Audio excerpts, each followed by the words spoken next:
देश की बहस में आपका एक बार फिर स्वागत है। हम बात कर रहे हैं संसद में चल रहे गतिरोध पर। विपक्ष चाहता है कि पेगासस जासूसी कांड पर एक विस्तृत चर्चा हो।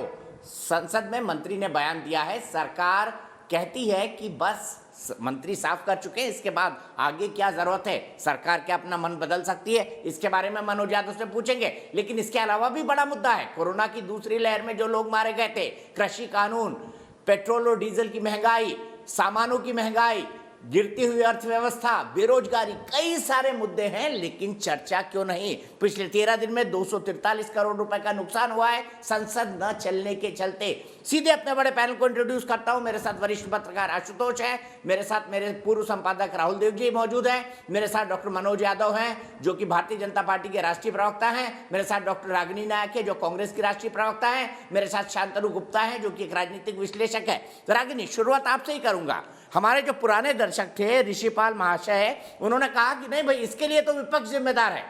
आपको नहीं लगता कि आप संसद में कोरोना का मुद्दा हो गया, कृषि कानून हो गए या बाकी और मुद्दे हो गए, इस पर बहस ना करके अपने लिए एक मौका गंवा रही है? Let me be devil's advocate.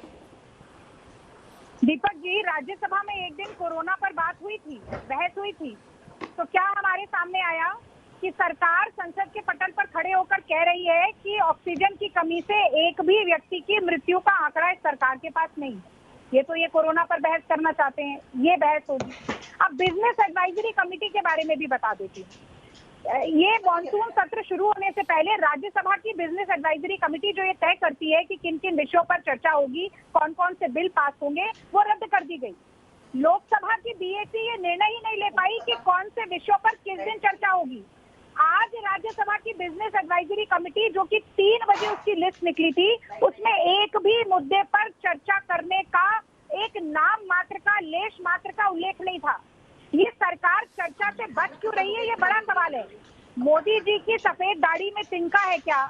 Modi सरकार की दाल काली है या दाल में काला है, ये स्पष्ट तभी होगा जब बहस होगी और इस पर जांच होगी। और जांच से वही बचता है जिसके मन में चोर होता है। 2-3 और बातों का मैं जवाब यहाँ पर देना चाहती हूँ भारतीय जनता पार्टी के प्रवक्ता को। ये जय शाह और अमित शाह का जो आपस का लिंक है, बाप बेटे का, ये इनको मालूम नहीं है। बीसीसीआई सेक्रेटरी ऐसे ही बन गए। पंकजा मुंडे, धर्मेंद्र प्रधान, पीयूष गोयल, अनुराग ठाकुर, इनके पिताजी भारतीय जनता पार्टी के नेता नहीं थे क्या, जो दूसरी पार्टियों पर वंशवाद का इल्जाम लगा रहे हैं? और कुंभकर्णी नींद क्या होती है, मैं आज भाजपा के प्रवक्ता को बता देती हूँ। पहली कोरोना की लहर के बाद जब अमेरिका जैसे देश 35 करोड़ की आबादी वाले 140 करोड़ वैक्सीन डोजेस खरीद रहे थे अपने देश के लोगों की जान बचाने के लिए, मोदी जी जुलाई में पिछले साल चादर तान कर सो रहे थे। इसे कुंभकर्णी नींद कहते हैं। और इसी के कारण दूसरी लहर में मौत का तांडव हुआ। अब टीआरपी की भी बात कर देती हूँ।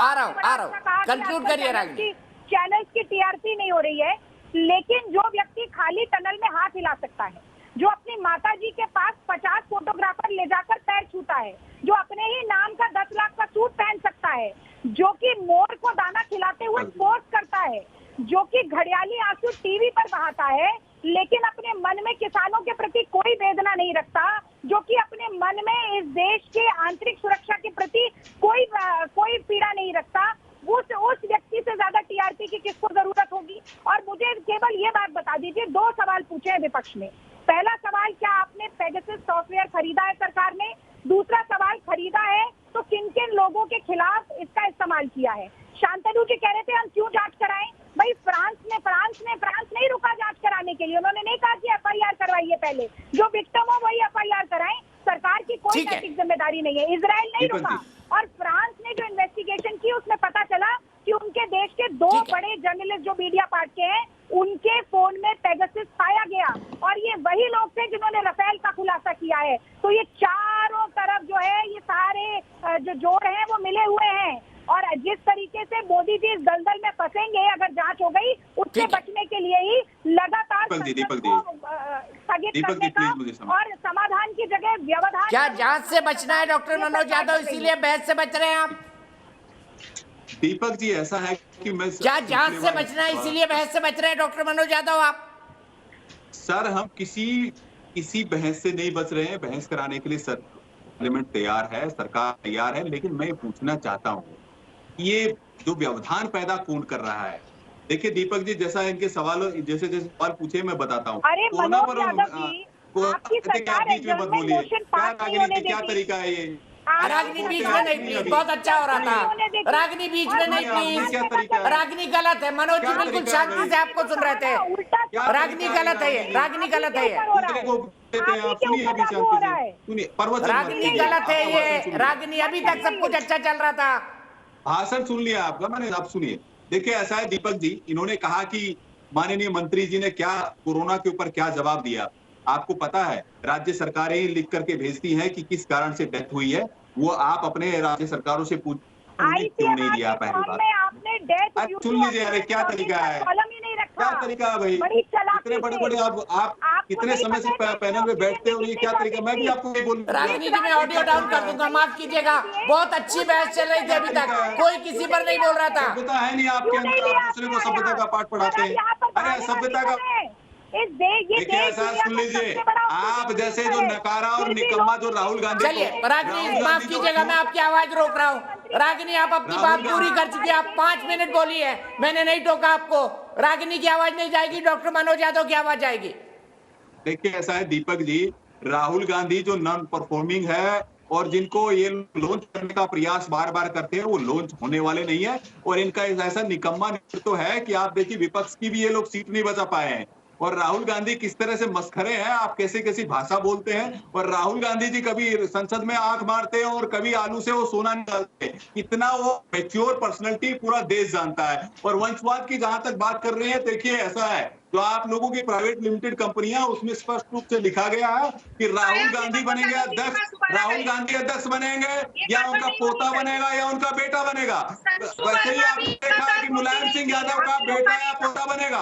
और जिन लोगों ने 2G 3G जीजा जी कितने घपले घोटाले किए, देश को लूटा, चांदी की कीमत लेकर के पैदा हुए, और राहुल गांधी की वंशवाद के राहुल गांधी सबसे बड़े वंशवाद के पनौती है, समझ लीजिए। और नॉन परफॉर्मिंग कैंडिडेट है, आज तक कोई परफॉर्मेंस नहीं दे करके आए, सबसे बड़े भगोड़े पार्लियामेंट में आकर के चर्चा नहीं करते हैं। आप चाय पकौड़ा खाते हैं, चाय पकौड़ा खाते हैं, लेकिन पार्लियामेंट में चर्चा नहीं करेंगे। ये कौन सा तरीका है भाई?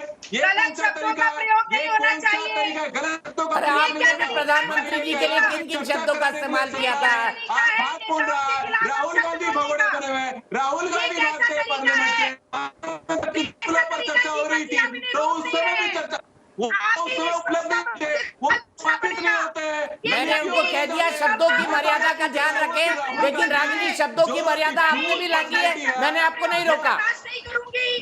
मैं गलत शब्दों का क्या तरीका है दीपक जी?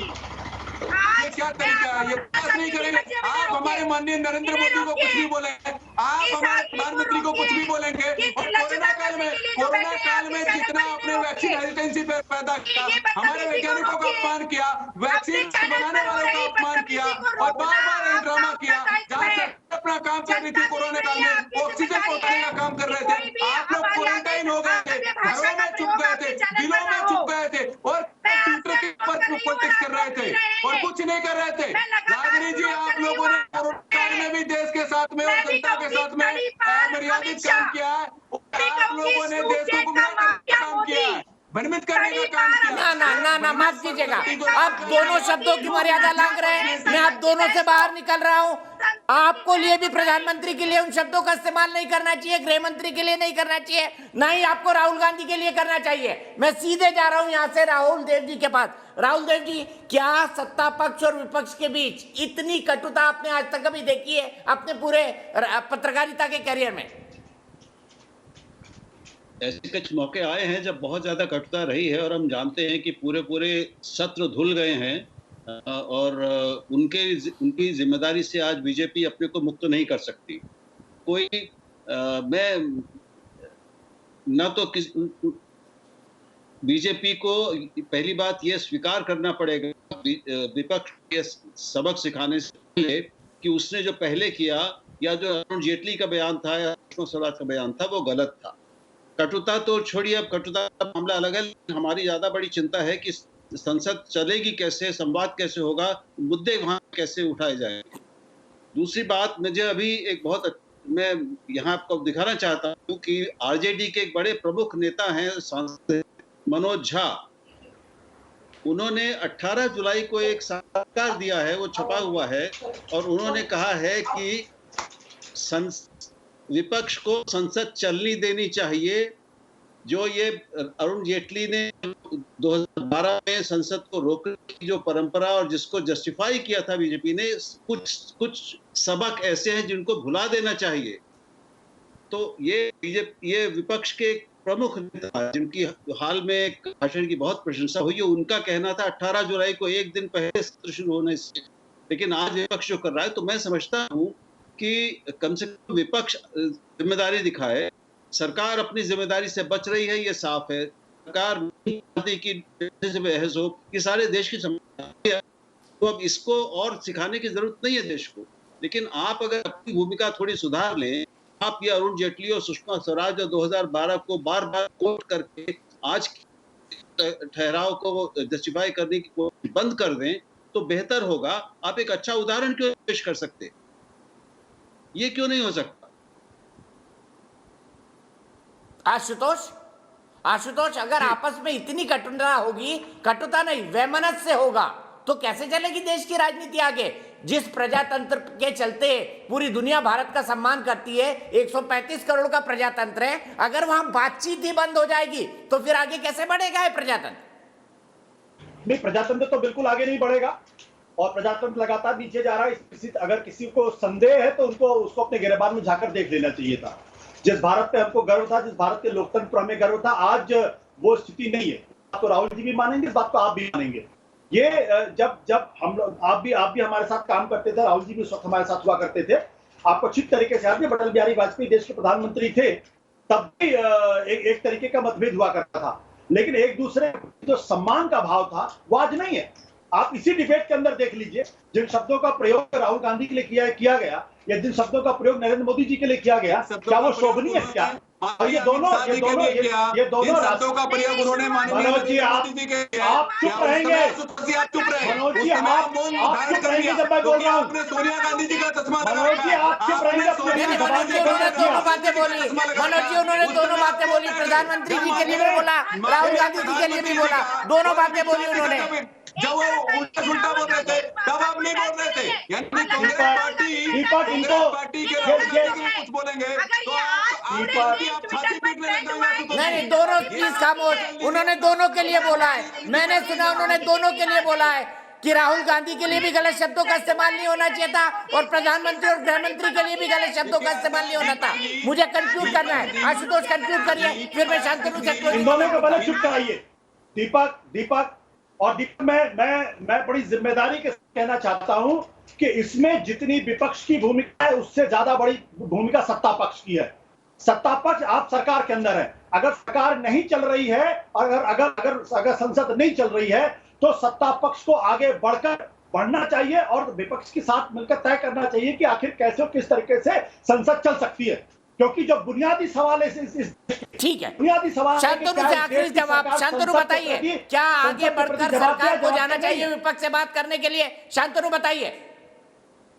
देखिए दीपक जी, जब 2012 से 2014 की बार बार तुलना हो रही है, मैं भी कहता हूँ बिल्कुल वो गलत तुलना है, क्योंकि तब एक बिल्कुल एक स्ट्रक्चर रिपोर्ट पे डिबेट की मांग करी जा रही थी और घोटाले पे घोटाले हो रहे थे। अभी बस एक पेपर की मात्र खबर पे करी जा रही है। इजराइल के पास क्या इंटेलिजेंस इन्फॉर्मेशन है, फ्रांस के पास क्या इंटेलिजेंस इन्फॉर्मेशन है, वो बिल्कुल अलग है। उसके बेस पे एक सरकार अपनी संसद नहीं रोकती थी। विपक्ष तो रोज एक नई कॉन्स्पिरेसी थ्योरी लेके आएगा और संसद नहीं चलने देगा। उसका मतलब नहीं है बार बार संसद नहीं चलने देंगे। मैं तो राहुल गांधी से कहूंगा संसद में आना शुरू करें। मात्र 50% अटेंडेंस है उनकी, 3-4 क्वेश्चन पूछे, 1-2 डिबेट में पार्टिसिपेट किया है। ऐसा ही उनका हर लोकसभा में रहा है। तो वो पहले तो जिम्मेदार हो, संसद में आना शुरू करें। ठीक है, मुझे यहीं पर रुकना होगा। मेरे दर्शक क्या कहते हैं, देश की बहस के दर्शक, क्या राहुल गांधी विपक्ष को एकजुट रख पाएंगे?